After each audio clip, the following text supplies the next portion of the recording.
Assalamualaikum warahmatullahi wabarakatuh. Ketemu lagi dengan Bagus Juan Maulana SKM dalam video tutorial manajemen program kesehatan. Teman-teman, hari ini saya akan share materi tentang pentingnya peran emotional state dalam mendefinisikan permasalahan kesehatan. Kita ini manusia punya aspek emosional, ya kan?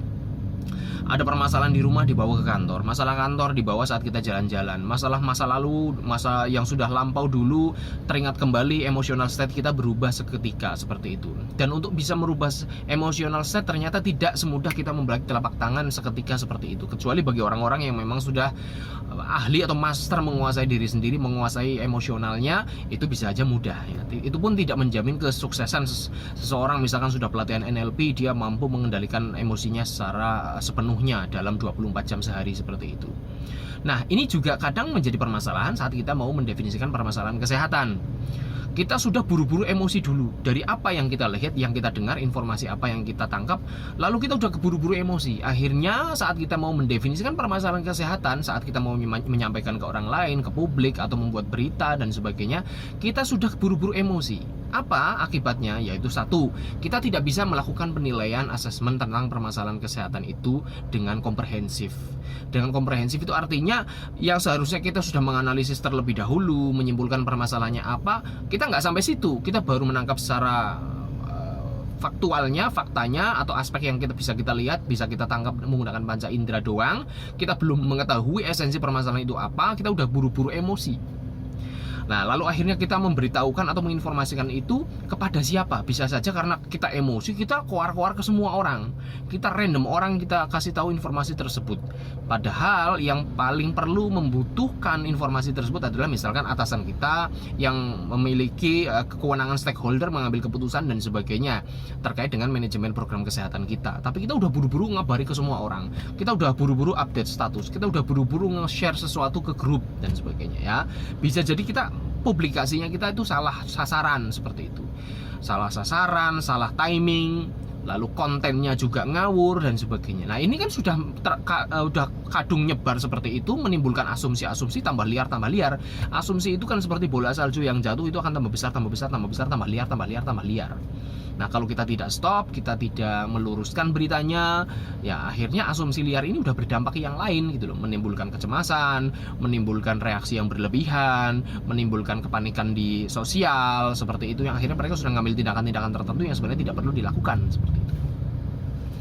Nah, ini emotional set saya kira memang perlu. Ini kan sebuah aspek kecerdasan emosional dalam diri seseorang ya, termasuk dalam mendefinisikan permasalahan kesehatan. Misalkan begini, ada masalah kesehatan, kita menjumpai sebuah kejadian, ada orang sakit misalkan, ada orang sakit terbaring di dalam kamarnya, lalu kita lihat kakinya, loh kok kakinya menghitam, lalu ada bau nggak sedap misalkan, lalu di situ kebetulan kita melihat ada maggot, ada uget-uget gitu.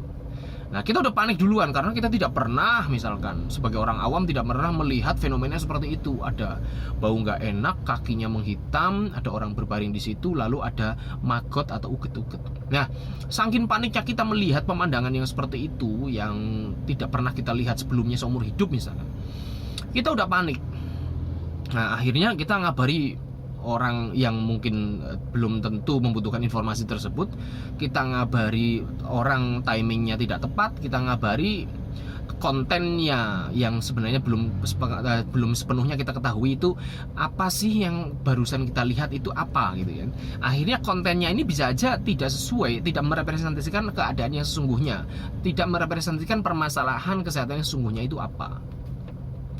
Saya pernah mendapatkan klien seperti itu, lapor ada orang tua saya sakit, ternyata ada luka di bagian di sini, di tulang ekornya di sini ya, itu luka dekubitus atau luka tekan namanya. Nah, karena dia sebagai anak itu panik, tidak pernah melihat pemandangan yang seperti itu, akhirnya ayo tolong ditangani, tolong disuntik dan sebagainya. Loh, kok sampai menentukan intervensi sendiri, yaitu suntik dan sebagainya. Tahu dari mana bahwa suntik adalah solusi yang terbaik? Tahu dari mana itu adalah sebuah kondisi yang darurat dan sebagainya, ya kan?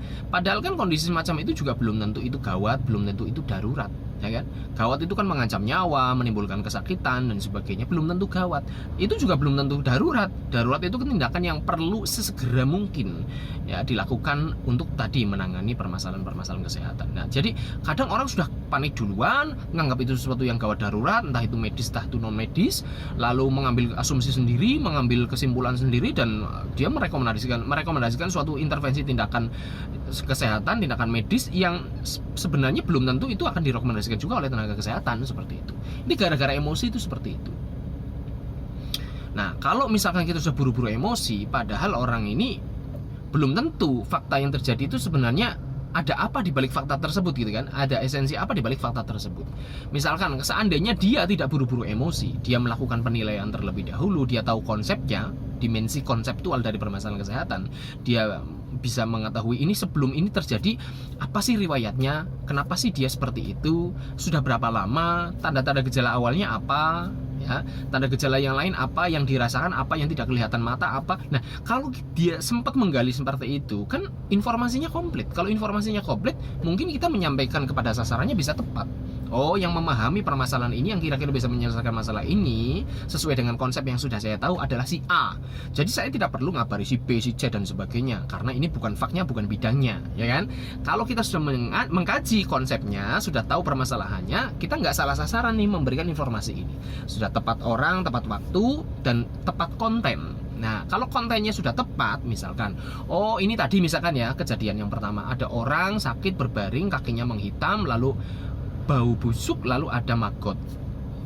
Maggot di situ kan belum tentu maggotnya dari kaki tersebut, dari luka tersebut, ya kan? Itu lukanya luka apa? Apakah ada kecenderungan luka ini adalah sebuah komplikasi dari diabetes mellitus dan sebagainya? Ini kan kalau riwayatnya kita tahu, sudah berapa lama, terus kita melihat seperti itu dalam pencahayaan seperti apa. Kalau kita baru lihat seperti itu langsung panik dan sebagainya, bisa aja penilaian kita tidak objektif.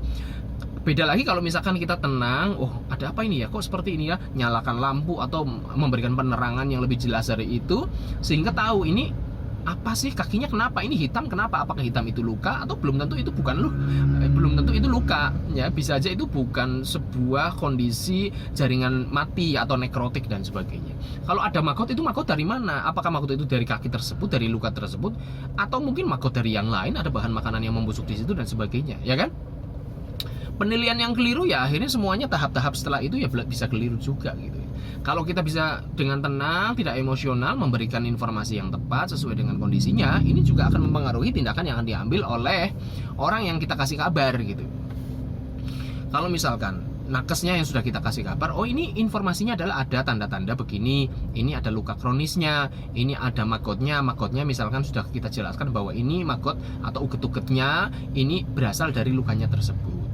Lalu ini sudah sekian lama tidak bisa berjalan seperti itu. Terus ini juga ada komplikasi dari diabetes mellitusnya. Ini ada faktor penyakit penyertanya yaitu diabetes mellitus. Nah, kalau sudah informasinya seperti ini diberikan, ini si praktisi yang menerima informasi tersebut datang ke lapangan bukan tangan kosong, dia bisa membawa peralatan-peralatan misalkan untuk mengkaji lebih lanjut, misalkan untuk memberikan bantuan seketika itu juga apa dan sebagainya, untuk memeriksa tanda-tanda vital yang lain, untuk memeriksa misalkan penilaian-penilaian, membawa instrumen penilaian luka, membawa instrumen penilaian riwayat penyakit terdahulu dan sebagainya, sehingga orang datang ke sana itu dia tidak membawa sesuatu yang berlebihan yang tidak diperlukan alias efisien. Dia datang ke sana membawa sesuatu yang memang benar-benar diperlukan untuk mengkaji maupun memberikan pertolongan pertama, ya berarti dia datang efisien dan efektif juga seperti itu. Sama juga dengan informasi misalkan apa, informasi bencana. Anda tahu kan ada rapid health assessment, itu penilai. Tapi kan juga ada emergency medical team, yang dimana kedua ini datang juga bersamaan. Orang datang ke sana tuh nggak cuma mau menilai. Kalau hanya menilai, oh begini terus balik lagi dan sebagainya, seberapa banyak sumber daya yang kita habiskan, tenaga, pikiran, waktu, ya kan? Padahal ini si nakes ini juga waktunya nggak cuma ngurusin satu permasalahan itu saja, dia mengurusi permasalahan yang lain. Bayangin kalau rapid health assessment datang dulu ke lokasi bencana, menilai ini itu dan sebagainya, terus baru balik, lalu barulah menyusul emergency medical team. Nah, itu kan tidak efisien waktunya. Ternyata di sana ada kondisi-kondisi yang membutuhkan emergency medical team, misalkan ada kegawat daruratan medis dan sebagainya, sudah sangat terlambat, ya kan? Makanya informasi awal ini seseorang mendefinisikan permasalahan kesehatan ini jangan terlalu melebatkan emosi sehingga akal sehatnya tertekan, sehingga kalau emosi sudah lebih unggul daripada akal sehat, dia udah nggak bisa objektif menilai. Dia hanya menangkap fakta atau apa yang kelihatan, itu pun bisa saja terjadi bias, bisa saja terjadi perbedaan makna yang sesungguhnya, bisa saja dia salah menilai karena salah sudut pandang, karena keburu panik. Akhirnya informasi tentang faktual saja tidak valid, apalagi informasi dimensi konsepnya, ya kan? Dimensi faktanya saja sudah ngawur, apalagi untuk memahami konsepnya seperti apa. Konsep dari permasalahan kesehatan yang dia hadapi pastilah salah gitu loh. Akibatnya keputusan-keputusan yang diambil, tindakan-tindakan yang diambil, informasinya semuanya sudah miss semuanya. Nah inilah sengaja saya membuat teori seperti ini, sebuah konsep seperti ini agar kita semuanya itu bergerak efektif dan efisien. Jadi permasalahan kesehatan ini bisa didefinisikan jika Anda mengesampingkan emosional state terlebih dahulu. Ini pentingnya kita menjaga emosional state atau memiliki kecerdasan emosional sebagai tenaga kesehatan atau sebagai orang umum dalam melihat atau mendefinisikan, menyimpulkan, melakukan asesmen, penilaian terhadap masalah kesehatan yang kita jumpai. Demikian, terima kasih. Assalamualaikum warahmatullahi wabarakatuh.